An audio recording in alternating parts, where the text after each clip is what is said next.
So to contextualize the conversation, we all know how we amend our constitution, right?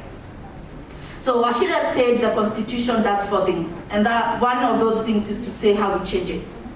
So, so the controversy then comes in Articles 255, 256, 257 of the Constitution.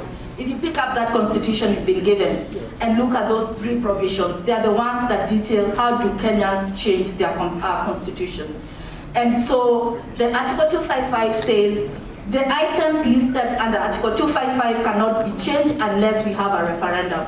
And now comes the debate about referendums, because it lists a number of chapters that cannot be changed unless the people are also involved. Then 256 provides amendment through parliamentary route. So parliamentary route is the same way you amend ordinary legislation, okay? So the everyday normal route that is taken by government when they are passing laws, this is the same route that they would take if they want to also pass an amendment through parliamentary route. So in that sense, it means the executive originates the proposal, as they usually do for any other law. Then it's taken to parliament, and then parliament takes it through their normal lawmaking processes. Of course, there are special procedures inbuilt in that lawmaking processes to ensure that people are involved, public participation. So when in parliament you have 3 readings for any normal bill to pass into law, one, the first, second, and third. There are processes whereby a bill is seeking to amend the constitution in any way cannot be introduced for second reading until 90 days have passed. During those 3 months, Parliament is expected to carry out extensive public participation. So even not talking about BBI, do we currently know there are 2 bills pending in the Parliament attempting to amend the constitution, apart from BBI? Parliament published them for public comment about 4 weeks ago. So they have taken a bit of things from the BBI. Now that BBI looks like it will not happen before the 2022 constitution, and they are trying to pass them through the parliamentary route. So that is what we are talking about, that process. And then that process is popular initiative. And the idea is here, if people cannot get things that they are concerned about, maybe like some of the things that Wachira Maina has pointed to here, and those are not within the interest of parliamentarians to pass, or they do not want them to pass, then the people then have the leeway to use the popular initiative route to effect those amendments. And the funny thing about amendments through popular initiative, it restricts the power of parliament to be able to change them, which is something which is very powerful, but also very dangerous. And we need to find a way to ensure that we have genuine amendments passing through this route. Then enter BBI. The Constitution Amendment Bill 2020, which was introduced which was gazetted in December of 2020, and it sought to bring about 78 changes to the Constitution. About all chapters, I think except one, were going to be amended or touched on by the BBI proposed amendments, and including multiple schedules in the Constitution. And so the process went to the High Court with a couple petitions, about 7, where they detailed challenges presented to our constitution-making framework and to our constitution by this process. So you had about, it's never been tested before. All previous attempts to amend the constitution, 2010 about 99 or so, could be more, had failed. But none had got that far. I mean, remember the one by Kuru Okot didn't get that far because it wasn't passed by the counties. But now the BBI one was really full steam ahead and had the political support, so that this represented the first real test in amending our constitutions. All the other ones by parliamentary initiative had never passed. All the other attempts had been defeated. So the question then comes in is there a limit to changing our constitution? Are we saying that Article 255 that provides for referendum, is that sufficient to protect against what happened to our 1969 constitution? I mean, the constitution came in, and within 1 year after the independence constitution came in, there were changes to that constitution. We have been a bit better because now it's the 11th year and we are discussing these amendments. So the idea is the law firm enough to protect against short-term political interests? And so they were asking the court basically to, using the basic structure, are there other limits that are within the framework we have in Kenya to protect against unwarranted constitutional amendments or amendments that go to the heart of what we call our constitution? And that is what we talked about, the basic structure doctrine. So the basic structure doctrine, the powers of IBC, and the quorum of IBC to run a referendum, whether state officers or public officers can initiate a popular initiative, or even any other change to the constitution, whether also by parliamentaries, right? Can the government money, public money, be used to carry out an amendment to the constitution by the way of a popular initiative? When the bill that has been proposed to amending the constitution, when it gets to the counties, do the county assembly members, do parliamentarians and senators have the leeway to change it? So can they change it and say, we don't agree with these things, we need to change it? Those are some of the core issues that came up. And they were addressed at the High Court. The High Court looked at them in about, and they were done, they gave about 20 orders. So now, let me now go back to what the Court of Appeal found on these issues. So on all of these issues, they affirmed, they affirmed the High Court finding. So they said the basic structure doctrine is applicable in Kenya.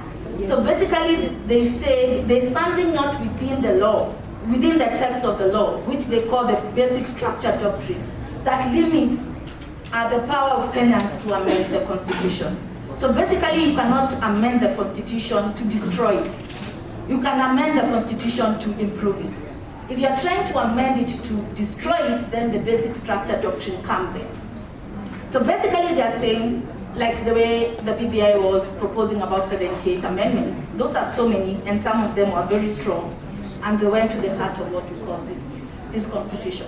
So they said, if you are going to want to do wholesale or wholesome changes or some very critical changes, the only way you can do that now is to go back to the people. The same way we did at Bomas, and we did all those steps before we go to the 2010 constitution. Now, if you want to make fundamental changes, you'll have to go through that same step and not use only these laws we have under Article 255, 256, 257. So basically, the Court of Appeal said public participation is central to the constitution-making process. If you want to change the constitution, and especially in ways that critically changes the constitution, you need to get the people's view, and this is what Wachira was calling the Constituent Assembly. We the Kenyans, we the sovereigns, have to be involved in all this way.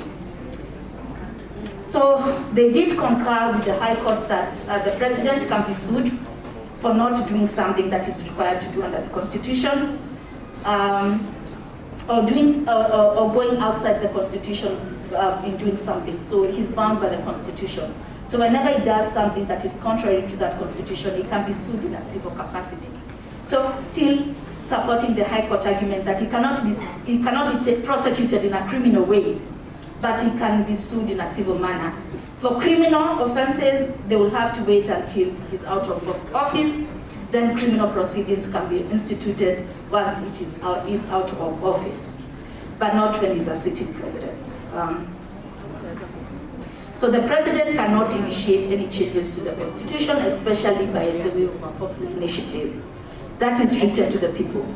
So it means state officers, public officials, and the president himself cannot institute changes to the constitution through a popular initiative. It has to be an ordinary citizen or somebody who does not have that official role. And that's why they are saying Junet Mohammed is a member of parliament. They cannot fit that bill as well. Neither is the president. So popular initiative is meant for ordinary citizens for them to change the constitution. So there was issues with the composition of the BBI steering committee. And then, of course, they talked about the powers of the propositions to introduce the 17 new constituencies, and this is very specific to how the articles in the bill were. And so they said it's in a way, because they did not amend the certain powers to the IBC. In the bill, it is a way of removing the powers from IBC and constitutionally, contrary to the Constitution. So again, on the issues of the Constitution, they cannot delimit. The limitation is the IBC provision, the IBC reserved. And so that is an issue that they said they cannot do as well. And then they went to the composition of the IBC, and basically the thing is to remember is that the Constitution says all independent commissions should have 3 members, not less than 3, and not more than 9. Then the Constitution says Parliament shall set the quorum. Quorum is the people who can legally pass, a decision that is legally binding. So Parliament is given the power to set quorum, and Parliament set the quorum at 5. And now IBC commissioners have been 3 since 2017. There have been 3 in number following the last round of resignation. So they said that they were not correct, so there were not 5. And so the decision to verify, to receive the bill to verify all of that was done and without quorum. And of course, they also agreed that county assembly members and members of parliament cannot change provisions in a bill. This is because, what's the rationale behind this? Because the idea is people are using popular initiative because they have been unable to convince their parliamentarians and members, their legislators to effect certain changes they think are desirable. And so they have gone to the very hard resort that Waishira was talking about of popular initiative, which is not really a very simple process or easy process. It's difficult, 1 million votes and all that. So if the people could not convince their legislators and now have to resolve through using the popular initiative to bring changes they think are critical. So if you take them to county assembly and parliament and allow parliament to mess up what the people have proposed, then the will of the people will be defeated.